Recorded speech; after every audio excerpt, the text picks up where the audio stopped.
Olá! O desenvolvimento das competências de leitura de uma língua está fortemente relacionado ao conhecimento da modalidade oral desta língua. Diversos estudos estabelecem claras relações de interdependência envolvendo leitura alfabética.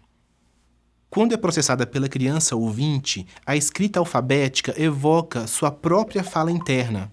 Isso faz com que haja o resgate das imagens fonológicas de itens lexicais armazenados. A fala interna propicia as relações de consciência fonológica, memória de trabalho fonológica e memória fonológica de longo prazo, e com isso propicia o desenvolvimento crescente do vocabulário e do raciocínio verbal.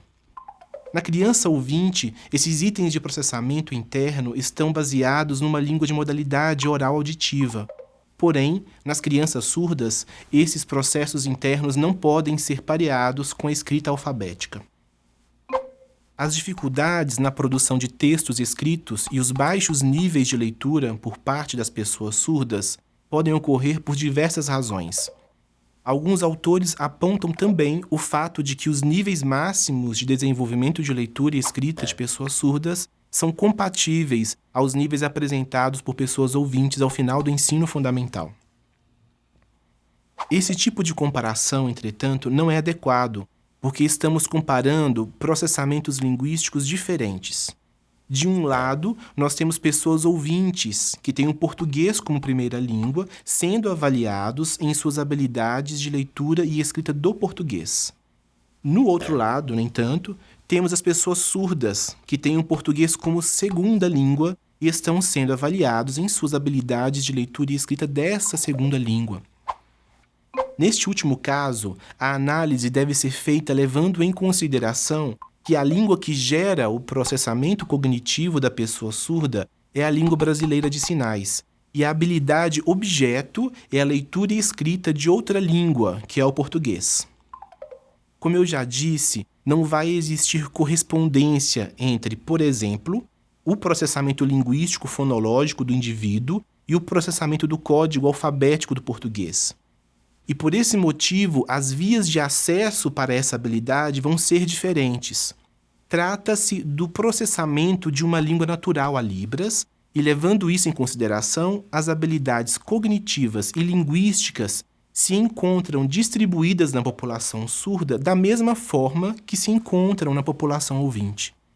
Por isso, a comunidade surda é concebida como uma população normal, em que as características relevantes ao processo de ensino e aprendizagem se encontram normalmente distribuídas. Para a maior parte das crianças ouvintes, a leitura do código alfabético parece natural e intuitiva, já que elas possuem aquela língua como primeira língua e os mecanismos de fala interna necessários ao bom desenvolvimento dessa habilidade. É um processo contínuo para a criança ouvinte. Para a criança surda, a leitura é um desafio porque pode ter características artificiais e arbitrárias, constantemente influenciadas pela descontinuidade e disparidade de processamentos linguísticos.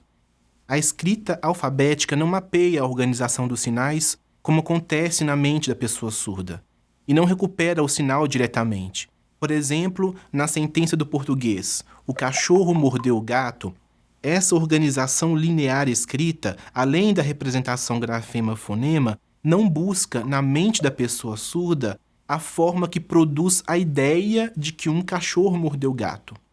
A pessoa surda processa essa frase da seguinte forma.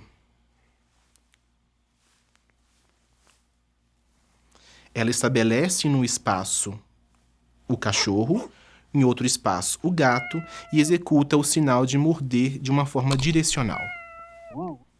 Essa assimetria nas relações de continuidade e disparidade entre os códigos faz toda a diferença na sustentação natural do processo.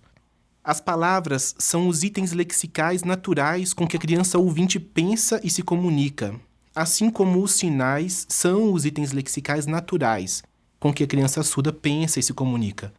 Para a criança ouvinte, a decodificação da escrita alfabética reproduz automaticamente as imagens fonológicas das mesmas palavras que ela pensa e se comunica no dia a dia. Porém, no caso da criança surda, a decodificação dessa mesma escrita é incapaz de reproduzir direta ou automaticamente a imagem dos sinais da língua de sinais com que ela pensa e se comunica no seu dia a dia. É por esse motivo que a escrita alfabética se torna artificial, impessoal e arbitrária para a criança surda, e que torna o processo de aprendizagem de leitura e escrita tão penoso e frustrante para elas. Uma das causas apontadas são as inadequações do sistema educacional. O ensino de leitura e escrita para surdos tem ocorrido através de diversos métodos. Até meados da década de 80, mesmo com evidências sobre a dificuldade de leitura apresentada pelos surdos, ainda não havia consenso sobre qual seria a melhor forma de desenvolver leitura e escrita para surdos.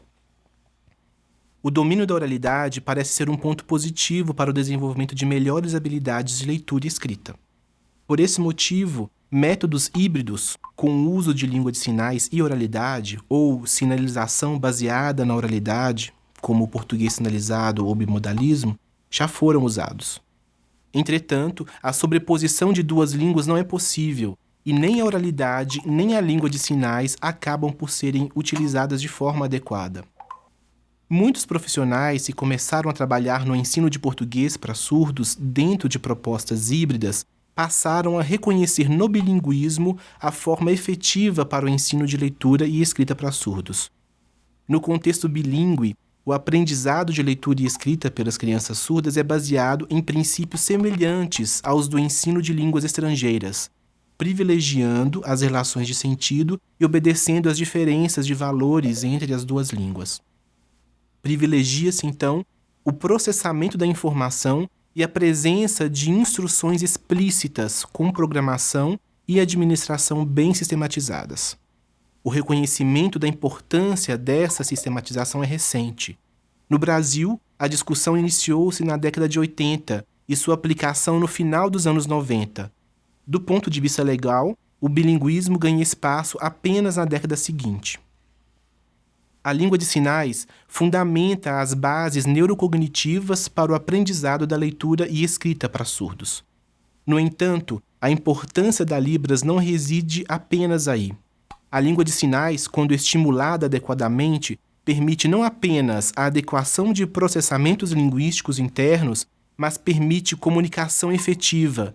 E com a comunicação efetiva, há a possibilidade de troca de experiências, acesso à informação, conhecimento de mundo, que também são itens imprescindíveis no processo de aprendizado da modalidade escrita de uma língua.